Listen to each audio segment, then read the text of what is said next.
So sometimes these videos just happen kind of spontaneously and things that I'm teaching during the day, and I'm going to share that with you guys. So if you've been with me today, sorry, you'll get it again, or you can go and do something else, right? So that is, the idea is to work on the shoulders and upper back. The idea is to work on the shoulders and upper back today. So working with cobra, and cobra gets a little mishmashed with everything else because we flow in through it through sun salutes.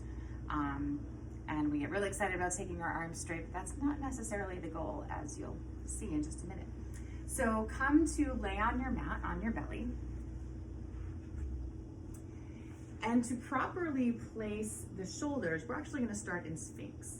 So the elbows are up underneath the shoulders, a little bit more narrow than it feels like maybe they should be. And then the arms are out parallel to each other-ish. And this isn't watching the TV as a teenager, right? Or old days, I guess, maybe. We're gonna press against the floor here. So it's way more active than that. Turning the tailbone toward the knees, just to protect the lower back. If you are feeling any pinching in your lower back, just skip this.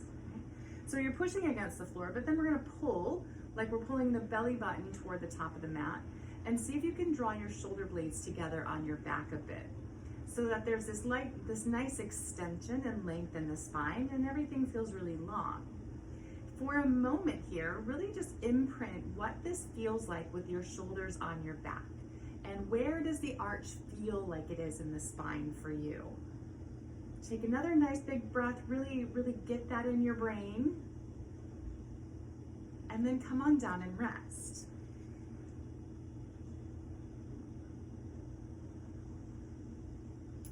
So when we work into our cobra and up dog and other variations of that, the idea is to have the shoulders in that place without necessarily relying on the arm bones to make that happen.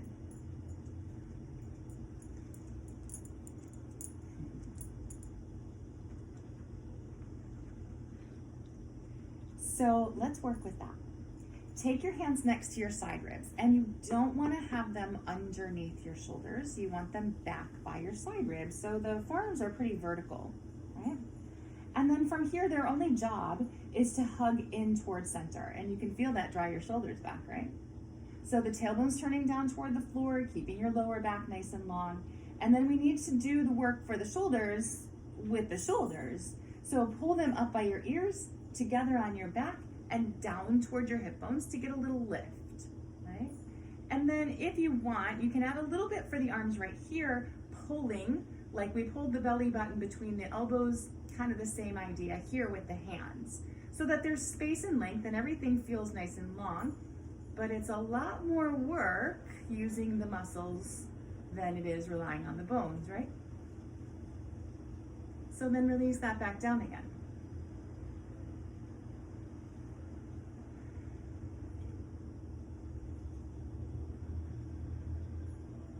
So that may be enough to work with, right? Those couple of variations, and just getting the shoulders to a place where they need to be. But maybe we can go a little deeper. So let's see. Hands back next to the side ribs, right? Underneath the shoulders does us no good. There's no pull, there's really no push, right? So the hands back next to the side ribs, we're gonna hug those elbows in toward each other, and then roll into the shoulders just like we did. Pull with the hands to create the space. Keep your shoulders exactly where they are. The minute you start to lose your shoulders, that's it, right? Pressing into the hands, maybe the arms can go a little bit straighter, but think about where the shoulders are. Keep the length in the spine, and this should be a ton of work. And release it back down again. So those are some variations that you can work with to bring your shoulders into the proper place and to work the muscles that are required to get you there, right? So work with those, maybe throw it in when we're doing a sun salute, take a little extra moment in your cobra, so we don't just flow right through it and miss it, all the good stuff, right? So, and bring that into your practice. Namaste.